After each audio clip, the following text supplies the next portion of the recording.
Conta um segredo aqui. Uma empresa do Espírito Santo conseguiu um projeto desse. Como é que você conseguiu acesso a esse projeto? Foi algum outro projeto que você fez que te levou? Como que foi o canal? Ou como foi a maneira que você encontrou a possibilidade de fornecer para essa...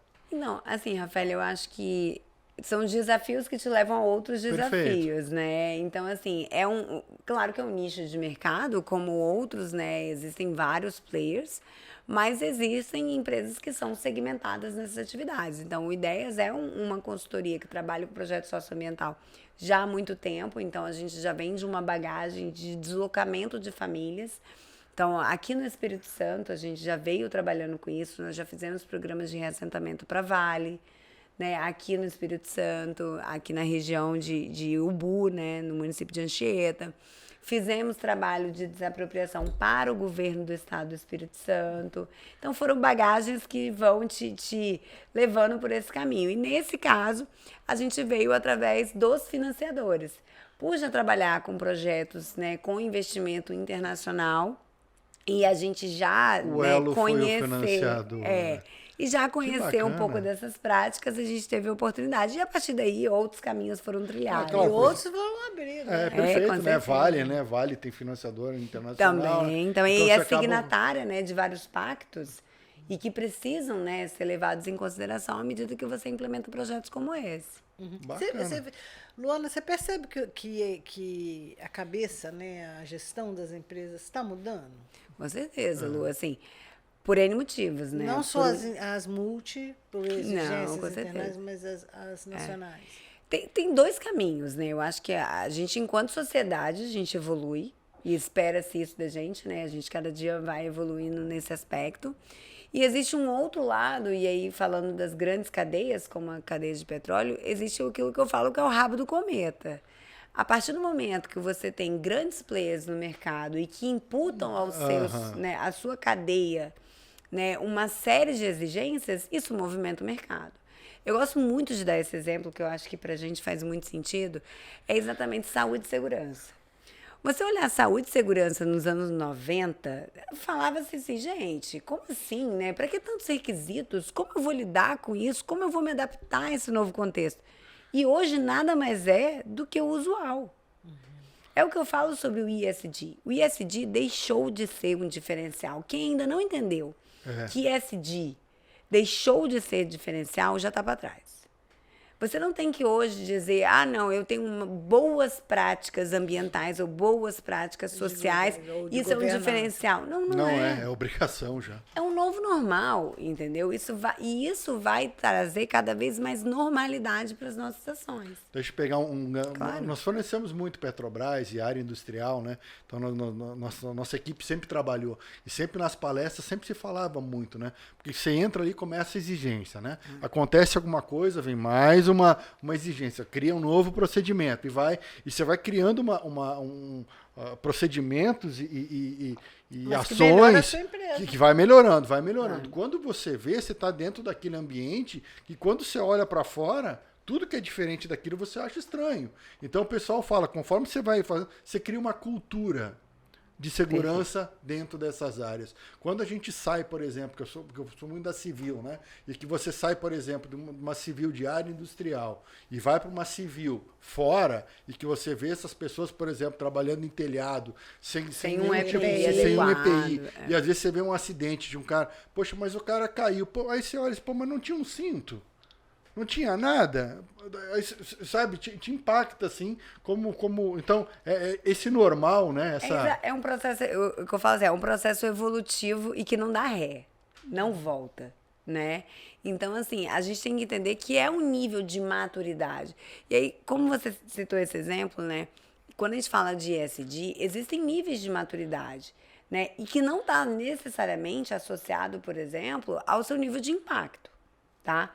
Vou comparar aqui alguns setores. Por exemplo, o setor de celulose hoje, ele é um setor altamente maduro, né, em questões do ISD. Inclusive, existe um estudo da KPMG, né, das 200 maiores empresas listadas na B3, e o setor de celulose, por exemplo, papel e celulose, foi o setor que alcançou o maior índice, né, as maiores pontuações. que não é o setor, de fato, mais impactante, eu vou dizer assim. Porém, tem outras cadeias que impactam mais, mas ainda precisam, né, alcançar um nível maior de maturidade.